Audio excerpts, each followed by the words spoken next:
Thanks for staying with us. Time now for Africa News with me, Georgia Calvin-Smith. Tonight, tit-for-tat diplomatic expulsions between Rwanda and South Africa highlight the deepening rift between the countries, with allegations that Kigali sent hit squads abroad after exiled dissidents. Also, the International Criminal Court finds Congolese warlord Germain Katanga guilty of involvement in a brutal attack on a village. But the decision to acquit him of using child soldiers doesn't sit well with many. And as the world prepares to celebrate International Women's Day this weekend, we head to Senegal and meet the lawyers making it free and easy for women to get legal advice. First up, tensions between Rwanda and South Africa have ratcheted up, with the two nations issuing tit-for-tat diplomatic expulsions on Friday. Kigali's kicked out 6 South African embassy staff. This after Pretoria gave 3 Rwandan officials just 72 hours to leave. It follows allegations from an exiled Rwandan general that Kigali had sent a hit squad to his home in Johannesburg earlier this week. Nicolas Germain tells us more. For several years now, South Africa has welcomed on its territory some of the main Rwandan opposition leaders. That's the main reason why the relationship between the two nations is tense. On New Year's Day, one of these leaders, Patrick Karegeya, was found strangled to death in his hotel in Johannesburg. This week, the house of another politician, Kayumba Nyamwasa, was attacked by armed men. Rwandan President Paul Kagame denied any involvement, but he declared that treason had consequences. It's in this context that Pretoria expelled 3 Rwandan diplomats this Friday. Kigali reacted swiftly and sent home 6 South African diplomats. Yet for a long time, the two governments were close. It's only in the last 10 years that analysts have noticed a change, and that's because of a third country, Joseph Kabila's Congo. I think South Africa just realized that strategically it wasn't really all that interesting to be on the Rwandan side of the coin and not to engage with Kinshasa. I mean, Kinshasa, after 2003, was on the right track internationally. It was accepted as a legitimate government, a legitimate transition government that was moving towards legitimate elections. For South Africa, the economic potential of the Congolese giant is far greater than that of Rwanda.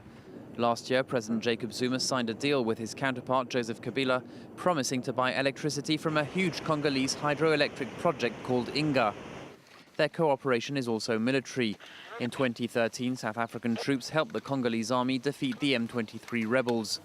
According to UN experts, these rebels were supported by the Rwandan government.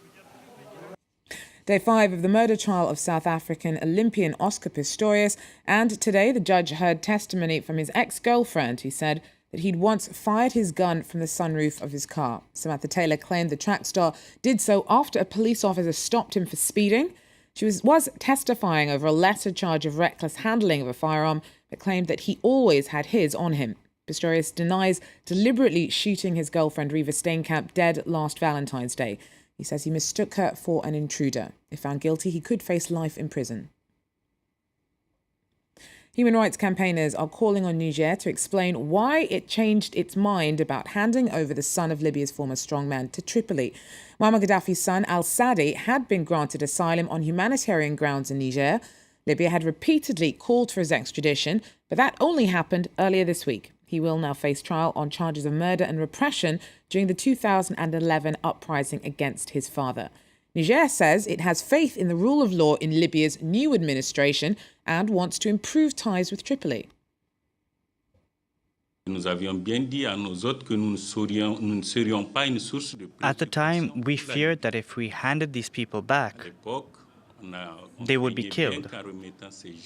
I think, given the democratic and republican signs being exhibited by the current regime in Libya, putting emotion to one side, the risks are, in our view, no longer present.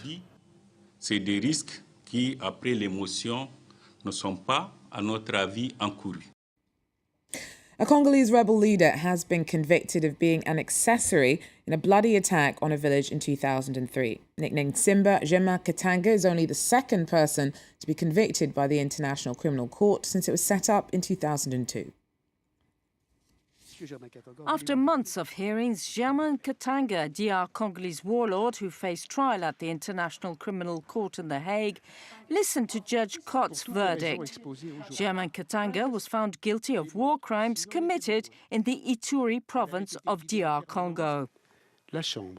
This chamber finds Germaine Katanga guilty of complicity to crimes committed on February 24th, 2003, murders that are crimes against humanity. The court acquitted Germaine Katanga of using child soldiers and of sexual crimes because of a lack of evidence.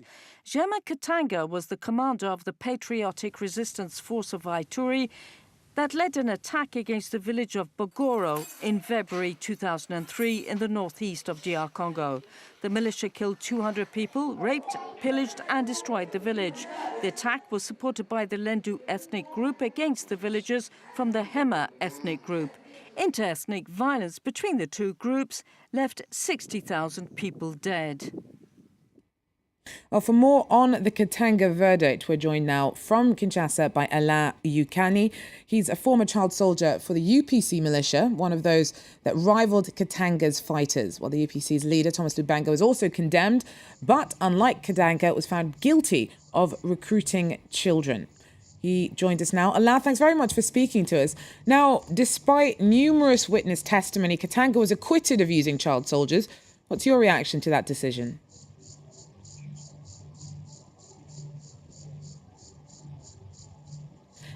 ALAIN, can you hear me? Yeah, now I can hear you. Yeah. What's your reaction to the decision by the ICC to acquit Katanga of using child soldiers? It's a feeling of disappointment because talking about FRPI today and without talking about sexual violence, I think that it's vague and it cannot be explained in Ituri and to people of Ituri, because FRPI is known as one of the movements that recruited child soldiers and also who was using during the war, he was taking in hostage young ladies to be like a sexual slave. So I think that it's a big mistake that the court made today, and this decision cannot be a satisfaction for people of Ituri. And this is my feeling, the feeling of disappointment, as I say in the beginning. Now, ALAIN, we heard earlier today that the UN's representative in the Democratic Republic of Congo saying that she hoped that Katanga's conviction could serve as a warning. Now, do you really think that a judgment from the International Criminal Court will really have any effect on armed groups still operating in the region? Maybe in the other side it can have the impact, but in Ituri I don't think, because we as people of Ituri, we know that the real people supposed to be normally, who should face the court today, they are not there. And because you know the situation of Ituri, many people was behind the war in Ituri. And we do believe that Germaine Katanga found himself in The Hague because it was possible for him, for people who sent him to send him there. But I don't think that the positive impact may come through this decision, simply because the decision of making peace in Ituri was not through through the arrest of Mr. Germaine Katanga or Thomas Lubanga. But the real people, the real criminals should be behind the court, and they should face the court as other people are facing today. Thanks very much, ALAIN, for speaking to us.